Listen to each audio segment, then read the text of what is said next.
अरे ब्राजो ब्राजो।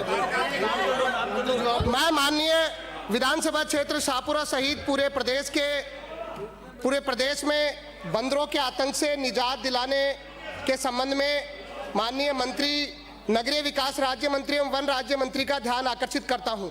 माननीय मंत्री जी, अरे आपके मंत्री जवाब बोल रहे हैं भाई, अरे आपके मंत्री जी बोल रहे हैं। अरे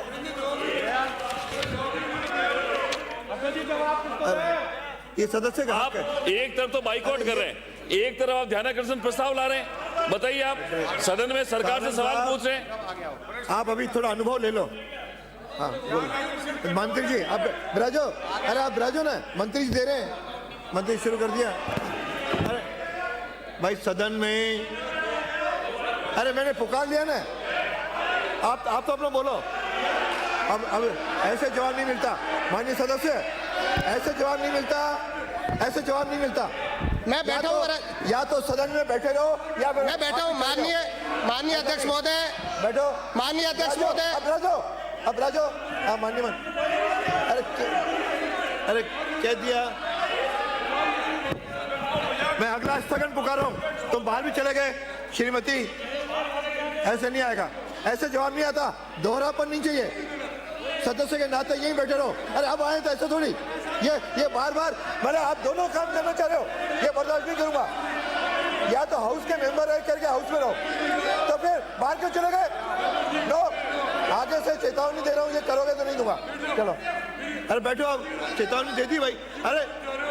अरे माननीय सदस्य चेतावनी दे दी। अरे चेतावनी दे दी ना मैंने, जब मैंने दे दी फिर क्यों बोल रहे हो? जब मैंने दे दिया, मेरे से बड़े हो क्या? मेरे से बड़े हो क्या? इतना फिर आसन पे आके बैठो। यानी जब मैं एक बार व्यवस्था दे रहा हूँ, सत्तापक्ष के लोगों को तो और संयम बरतना चाहिए, विपक्ष को सहयोग करना चाहिए, और आपको भी जाना ये उचित नहीं है। हाँ मंत्री सारंग जी, मैं फिर नाम पुकारूंगा आज। माननीय अध्यक्ष महोदय, शाहपुरा जयपुर से आने वाले माननीय विधायक महोदय ने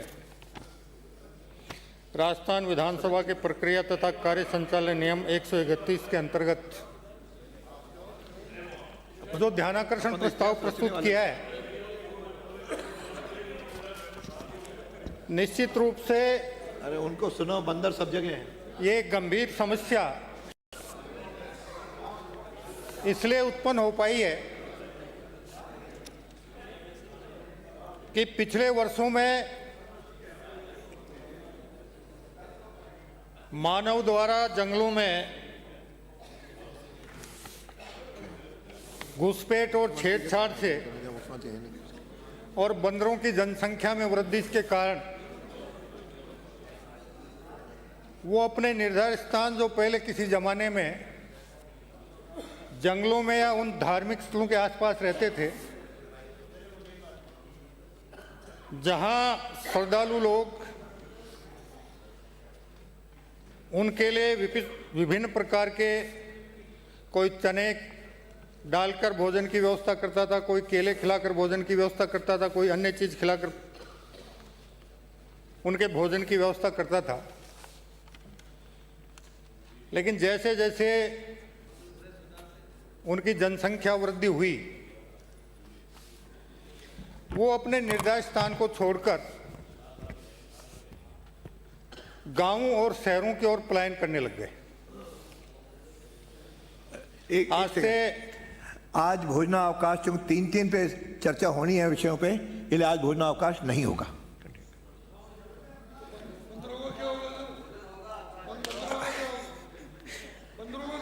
हो रहा ना, बात कर रहे हैं आपको जिम्मेदारी दे दें उनके भोजन की व्यवस्था की। आज से 50-60 साल पहले, अरे इशारा तो आमने सामने ही होगा, बाहर कहाँ होगा? इशारा तो आमने सामने ही होगा। अरे अब हो गया। आज से 50-60 साल बोल रहा है, पहले फिर भी हम बोलेंगे। गांवों और कस्बों के बच्चों को बंदरों से जानकारी कराने के लिए मदारी साल में 2-5 बार बंदर लाकर उसका नाच करवा कर जानकारी करवाता था कि ये भी एक जानवर है। उसके बाद धीरे धीरे जैसे जैसे उनकी जनसंख्या में वृद्धि हुई और उनके जो मूल स्थान थे वहां पर मानवीय हलचल ज्यादा बढ़ी, तो वो अपने मूल स्थान से पलायन कर कस्बों, शहरों और गांवों की तरफ आना शुरू हो गए। इस दिशा में परिस्थितियां ऐसी हो गई कि चूंकि ये जो दो तरह के बंदर हैं, एक हनुमान बंदर और एक लाल मुंह के बंदर, राजधानी में भी चले, कौन से वाले, राजधानी में भी कुछ है, ये कौन से वाले, जिनके बारे में जीव विज्ञान ये कहता है कि ये मानव के पूर्वज हैं। मानव भी विकसित होते होते बंदर से मानव बने हैं। अब जब वो शहरों में आते हैं या गांव में आते हैं तो निश्चित रूप से उनमें से कुछ बंदर इतने उच्छृंखल हो गए कि वो रसोई में घुसकर खाने के सामान के अलावा बर्तनों की तोड़फोड़ करना, कपड़े फाड़ देना और उससे आगे बढ़कर कई बार बच्चों और वृद्धों पर हमला करने तक की स्थितियां भी पैदा होने लग गई। इसके लिए समय समय पर सरकार के स्तर पर और स्थानीय निकाय के स्तर पर कुछ व्यक्ति जो इनको पकड़ने में कुशल हैं, माहिर हैं, उनके माध्यम से उनको पकड़कर दूसरे स्थान पर छुड़वाते हैं। जहां तक शाहपुरा का सवाल है, शाहपुरा में 2019-20 में फरवरी 2019 में बंदरों को पकड़ने की निविदा जारी की गई और 664 बंदरों को पकड़ा गया, जिन पर 4,79,848 रुपए का भुगतान किया गया। उसके बाद 2020-2021 में जून 2020 में फिर निविदा निकाली गई। उस समय 310 बंदरों को पकड़कर दूसरी जगह छोड़ा गया और उस पर 2,70,375 रुपए का भुगतान किया गया। उसके बाद 2021-22 में मार्च 21 में फिर निविदा निकाली गई और उस समय 919 बंदरों को पकड़ा जाकर 4,83,483 रुपए का भुगतान किया गया। 2022-23 में फिर फरवरी 2022 में निविदा निकाली गई, 191 बंदरों को पकड़कर दूसरी जगह छुड़वाया गया और 99,145 रुपए का भुगतान किया गया। 2023-24 में निविदा तो निकाली गई, लेकिन जिसने निविदा न्यूनतम दर की डाली उसके द्वारा कार्य में रुचि नहीं ली गई, कार्यादेश की पालना नहीं की गई, इसलिए भुगतान नील रहा। और इस प्रकार 2019 से 2023-24 तक 24,60,000 रुपए की कुल निविदा जारी हुई और उनमें से 13,32,851 रुपए का भुगतान करके और कुल 2,084 बंदरों को पकड़कर दूसरे स्थान पर छुड़वाया गया। अब आपके इन बंदरों के संबंध में हमारे नगर परिषद और वन विभाग के माध्यम में भी मध्य भी बहुत से पत्राचार हुए हैं और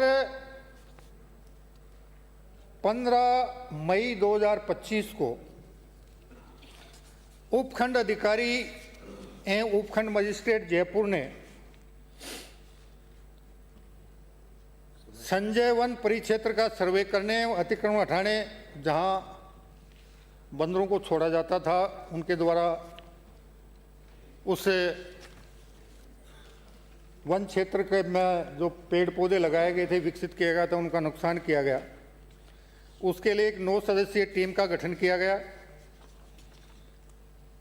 और उसके अंतर्गत कई वर्षों से पुराने लगे फल फ्रूट के थड़ी ठेलों को हटाकर प्रशासन के सहयोग से वहां से हटाया गया। नगर परिषद के सहयोग से बंदरों को पकड़ने का कार्य करवाया गया। पहले जो संजय वन था, जिसे वर्तमान में श्री अटल वन के नाम से परिवर्तित किया गया, कि चारों तरफ दीवार को ऊंची करवा कर एवं नवीन दीवार का कार्य करवा कर एंगल आयरन एवं चेन लिंक जाली लगाई गई, दीवार की ऊंचाई बढ़ाई गई, एंगल आयरन के ऊपर सोलर फेसिंग की गई और अटल वन के आसपास खाद्य पदार्थ डालने वालों के विरुद्ध नियमित गश्त करवाकर निगरानी की व्यवस्था की गई। 9/6/25 को सहायक वन संरक्षक जयपुर मुख्यालय ने नगर परिषद शाहपुरा को एक पत्र लिखकर उनके पुनर्वास की व्यवस्था करने के लिए अनुरोध किया, जिसके बाद ये निविदाएं जारी होकर उनको पकड़वाया गया। और हमारे ग्रामीण विकास एवं पंचायत राज विभाग द्वारा भी 22 मई 2024 को एक परिपत्र जारी किया गया, जिसमें राजस्थान संपर्क पोर्टल पर प्राप्त होने वाली परिवेदनाओं के निस्तारण के बाबत निर्देश दिए गए, जिसके क्रम में मूल उसका विषय वस्तु यह है कि उपरोक्त विषयांतर्गत राजस्थान संपर्क पोर्टल 181 सीएम हेल्पलाइन आमजन की परिवेदनाओं का समयबद्ध, गुणवत्तापूर्ण व संतुष्टिप्रद समाधान करने हेतु प्रभावी व सशक्त माध्यम है। राजस्थान संपर्क पोर्टल पर विभिन्न माध्यमों आमजन, राष्ट्रपति सचिवालय, प्रधानमंत्री कार्यालय, राज्यपाल सचिवालय, मुख्यमंत्री कार्यालय आदि से दर्ज विभिन्न स्तरों पर लंबित विभागीय प्रकरणों की नियमित समीक्षा करने एवं दीर्घावधि से लंबित प्रकरणों का समय सीमा में गुणवत्तापूर्ण त्वरित निस्तारण किया जाना आवश्यक होता है। इसी क्रम में राजस्थान संपर्क पोर्टल पर कई जिलों में लालमुंह के बंदर एवं हनुमान लंगूर के संबंध में परिवाद प्राप्त होते रहते हैं, जो वन विभाग से इस विभाग को स्थानांतरित होते हैं एवं इस विभाग द्वारा वन्य जीव होने के कारण वन विभाग को स्थानांतरित किए जाने हेतु प्रस्तावित किए जाते हैं। लेकिन आज मेरी माननीय वन मंत्री जी से चर्चा हुई तो माननीय वन मंत्री जी ने जो मूल रूप से वानर वन जीव हैं उनको वन जीव की श्रेणी से बाहर कर दिया। अब वो ना तो वन जीव रहा और न ग्रामीण कस्बे का नहीं जीव रहा। बंदर उत्पाद तो शहर में करते हैं, चले वन में जाते हैं। तो इसमें वन विभाग के अधिसूचना दिनांक 18/2/2000 के द्वारा राजस्थान के समस्त जिला कलेक्टर्स को अपने अपने अधिकारिक क्षेत्र के अंतर्गत लालमुंह के बंदर एवं हनुमान लंगूर के संबंध में प्राधिकृत अधिकारी नियुक्त किया हुआ है। तो पूरे प्रदेश है। इसी संबंध में वन विभाग द्वारा विशिष्ट सचिव जन अभियोग निराकरण विभाग को लिखे गए पत्र के में लालमुंह के बंदर एवं हनुमान लंगूर से संबंधित परिवाद ग्रामीण क्षेत्र में ग्राम पंचायत को भिजवाए जाने तो लिखा गया है और इसी प्रकार शहरी क्षेत्र के परिवाद शहरी निकाय को प्रेषित किए जाते हैं। इसी संबंध में आपके 16/7/2008 का आपके विभाग का एक परिपत्र है। राज्य सरकार के अधिसूचना क्रमांक 11/10/1/98 जयपुर दिनांक 18/2/2000 से वन्य जीव सुरक्षा अधिनियम 1972 की धारा 4 की उपधारा 1 के खंड ग के अंतर्गत राज्य के समस्त जिला कलेक्टर्स को अपने अपने आधिकारिक क्षेत्र में उक्त अधिनियम की अनुसूची सेकंड के पार्ट 1 में उल्लेखित लालमुंह के बंदर एवं हनुमान लंगूर के संबंध में उक्त अधिनियम की धारा 11 की उपधारा 1 के खंड ख के प्रयोजनों के लिए प्राधिकृत अधिकारी नियुक्त किया गया था। यहाँ यह उल्लेखनीय है कि राज्य सरकार के उक्त अधिसूचना के अंतर्गत राज्य के विभिन्न क्षेत्रों ने बंदर एवं लंगूर से होने वाली समस्याओं का निस्तारण संबंधित जिला कलेक्टर द्वारा किया जाना चाहिए, परंतु इस राज्यादेश के उपरांत भी राज्य में होने वाले बंदरों एवं लंगूरों की समस्या के मामले हम इस कार्यालय एवं जिला स्तरीय वनाधिकारियों को प्रेषित कर दिए जाते हैं, जो उचित नहीं है। अतः अब राज्य के किसी भी क्षेत्र में बंदरों एवं लंगूरों की समस्या के मामले राज्य सरकार के उक्त अधिसूचना के तहत संबंधित जिला कलेक्टर को प्रेषित किए जाएं। तो कुल मिलाकर बंदरों का प्रकरण वन विभाग, ग्रामीण क्षेत्र का पंचायत राज विभाग और शहरी क्षेत्रों में स्वायत्त शासन विभाग के क्षेत्राधिकार में एक दूसरे के ऊपर लेकिन सबसे बड़ी समस्या इस मामले में जो है वो ये है कि एक नगर निकाय बंदरों को पकड़ने की निविदा जारी करता है, निविदा स्वीकृत करके कार्यादेश जारी करता है और कार्यादेश जारी करने के बाद ठेकेदार बंदरों को पकड़कर चाहे सिरिस्का में छोड़े या किसी दूसरे जंगल में छोड़े, वो सप्ताह भर के अंदर अंदर किसी न किसी दूसरे गांव या शहर में चले जाते हैं। उनके अब उनके इस विचरण पर जो हमारे यहाँ गलता पीठ है, प्लीज वहाँ बहुत सारे मंत्री जी, प्लीज मंत्री जी आप बात कीजिए। नहीं, अंकित नहीं होगा। अरे माइक बंद हो गया, आपका बैठ जाओ। अरे यार, या तो किसी एक को बोल लेने दो, अब सारे क्यों बोलते हो? विराजिए विराजिए विराजिए विराजिए, आप विराजिए।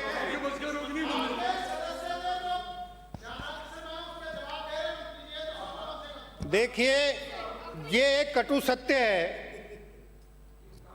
कि किसी जमाने में जयपुर में गलता बंदरों का मूल निवास स्थान रहा है, बता रहा हूं ना मैं। दूसरा, हमारे सामोद में वीर हनुमान जी रहे।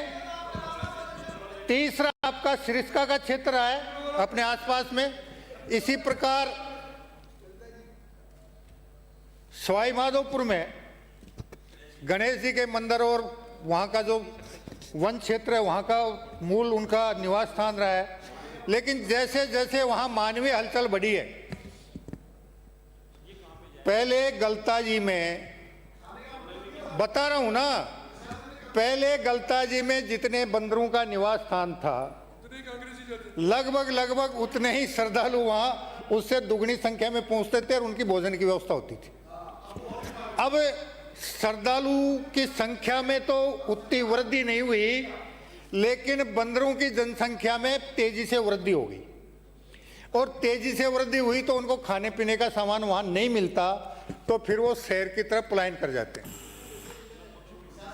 अब इसके लिए हम यही कर सकते हैं कि ये बंदरों को पकड़कर एक स्थान से दूसरे स्थान पर छुड़वाने की प्रक्रिया सतत रूप से चलती रहे, या उनके भोजन के लिए अगर कोई वन विभाग एक सुरक्षित क्षेत्र घोषित कर दे, अब जहां पकड़कर हम उनके भोजन की व्यवस्था कर सकें। समझदार हैं। इस संबंध में मैं सभी माननीय विधायकों से ये अपेक्षा करूंगा कि आप अपने अपने सुझाव लिखित में प्रस्तुत करें, ताकि हम उन पर कोई ऐसा निर्णय ले सकें जिससे इस व्यापक समस्या को हम पूर्ण रूप से तो हल नहीं कर सकते, लेकिन बहुत हद तक इस समस्या का समाधान करने में सफलता प्राप्त कर सकते। आप भी कुछ कहेंगे क्या? माननीय अध्यक्ष महोदय, शाहपुरा जयपुर से आने वाले माननीय सदस्य ने जो बंदरों की समस्या को लेकर के ध्यान आकर्षित किया है, उसके संदर्भ में माननीय नगरीय विकास एवं स्वायत्त शासन मंत्री महोदय ने बड़े विस्तार से रखा है, और जो वन विभाग की बात कहनी थी मुझको, वो माननीय मंत्री महोदय ने कह दिया है, तो मुझे इस बारे में बहुत हो कुछ गया। कहना नहीं। आपको कुछ कहना है मनीष? माननीय अध्यक्ष महोदय, अभी लिखित में सुझाव दे दो, करवा माननीय देंगे। अध्यक्ष महोदय, निम्बेड़ा में विशेष रूप से सबसे पहले करवाएंगे। माननीय अध्यक्ष महोदय, जिस विषय पर माननीय अध्यक्ष महोदय बंदर के आतंक का विषय और उससे पीड़ित जो लोग हैं, ये विषय हम सदन में चर्चा कर रहे हैं। सत्ता पक्ष के लोग जरूर इस पर हंसी मजाक कर रहे होंगे, अरे चर्चा नहीं, अरे लेकिन मैं आपको कहना चाहता हूं बाकी विस्तार से आ गया। कि ऐसी समय भी हो गया, आधा घंटा। माननीय अध्यक्ष महोदय, ऐसी समस्या है मेरे 15 मिनट से विधानसभा ज्यादा सहित ध्यान आकर्षण में नहीं होगा। पूरे प्रदेश में महिलाएं, बच्चे, बुजुर्ग, हर व्यक्ति परेशान है। आगे वो कह दिया ना। मैं माननीय अध्यक्ष महोदय, मैं ये कहना चाहता हूं कि उसके संबंध में मेरे एक आंकड़ा बता रहा हूं 2025 का, 4200 लोगों को रेबीज का टीका लगाया, जिसमें 90% जो टीका है वो बंदर के काटने से लगा है। आप इस मामले में, पूरा सदन इस मामले में सुझाव भी दे और माननीय मंत्री महोदय इस पर निर्णय लेके ऐसी नीति प्रदेश में बने कि बंदर के आतंक से हमारा ग्रामीण क्षेत्र, हमारा शहरी क्षेत्र उससे प्रभावित नहीं हो। पूरा क्षेत्र प्रभावित है, इसलिए आपको मंत्री महोदय, राज्य सरकार इस पर निर्णय ले और इस पर सुझाव सब अपने अपने लिखित में दे देना मंत्री जी को। अरे मैं ये निवेदन सदन के सभी माननीय सदस्यों को पूर्व में ही कर चुका हूं कि इस समस्या के स्थायी समाधान के लिए आपके विचार से क्या कार्य योजना बनाई जा सकती है, आप अपने सुझाव प्रेषित कीजिए। आपके सुझाव प्राप्त होने के बाद हम उनकी समीक्षा करवाकर कोई न कोई ऐसी कार्य योजना निर्मित करेंगे। श्रीमती अनीता जिससे इस समस्या का स्थायी समाधान तो नहीं होगा, लेकिन हम इस समस्या को बहुत हद तक। आपने 22 मिनट ले लिए। माननीय अध्यक्ष महोदय, मैं नियम 131 के तहत आगे बहस भी करानी है विश्वकर्मा अंशदायी पेंशन प्रोत्साहन योजना के क्रियान्वयन में आ रही बाधा के संबंध में माननीय मंत्री महोदय का ध्यान आकर्षित करते हैं। माननीय मंत्री जी। माननीय अध्यक्ष जी, जो प्रसंग